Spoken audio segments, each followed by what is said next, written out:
I've played Pen and Paper for a couple of years now, and I really enjoyed it. Me and my team, we met once a week to stand together and play the sessions our dungeon master had put together in hour-long preparation. It was not rarely we drove him insane by killing story-relevant NPCs or just ignoring his delicately woven conspiracies because we liked simpler missions more, because of the loot. Those were the good days back then, because I'm now a dungeon master myself and have to put up with a group of fucking maniacs that expose every tiny mistake I'm making and use it to their advantage. How that happened, you ask? I moved into another town and had no group to play. I started asking around, and the usual answer was, "Oh, I never played Dungeons and Dragons, but I heard a lot about it, and I'd love to try it out." And therefore, I started writing my first own session, without any further knowledge or experience how to run an actual game. I decided to go with a homebrew campaign. That means we mix together all things remotely good and just brew an abomination out of it.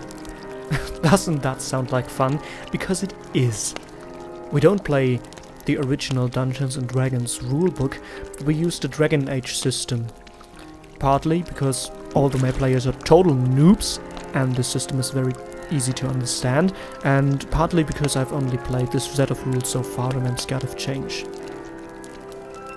For the lore of my fantasy world, I mixed up some arcade and video games, some real-life history, because who doesn't love some real-life history, and of course the races and basic spells of D&D. I'm not fucking able to invent this stuff on my own. Now we just let this taste get to know each other, stir a bit, and boom, there you go. A perfectly homebrew campaign. The group I'm playing this campaign with consists of these players. First off, Wilhelm Spell. He's an old half-elf mage with proficiency in ice magic. He's freaking smart because he was really lucky throwing his abilities, but he's very old as well, nearly blind and quite doddery. So maybe he wasn't that lucky. But his experience makes him one thing for sure: wise and powerful. It makes him two things for sure. Kida. She's a Goliath, and you may have noticed, she is big.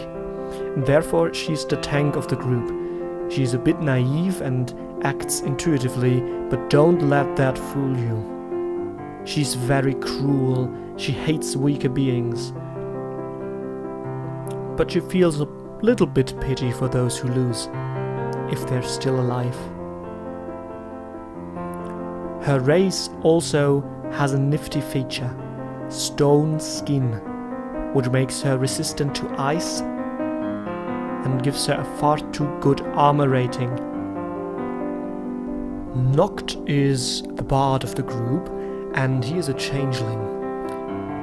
It's a race that has no real natural form. His natural form is more like an anesthetic blob. But he can, as the name of his race suggests, change his appearance into those of different people. This makes him, of course, a perfect scout or assassin and thief. And this is exactly his proficiency. Therefore, he has been imprisoned for a lot of times in a variety of crimes. He's an expert of talking himself out of tricky situations, so he never spent a lot of time in the dungeon. And last but not least is Olga Orkbita. She's a former dwarven princess with a fable for alchemy and science in general. She's rather clever with words and action, and can be real sexy too, if the situation requires.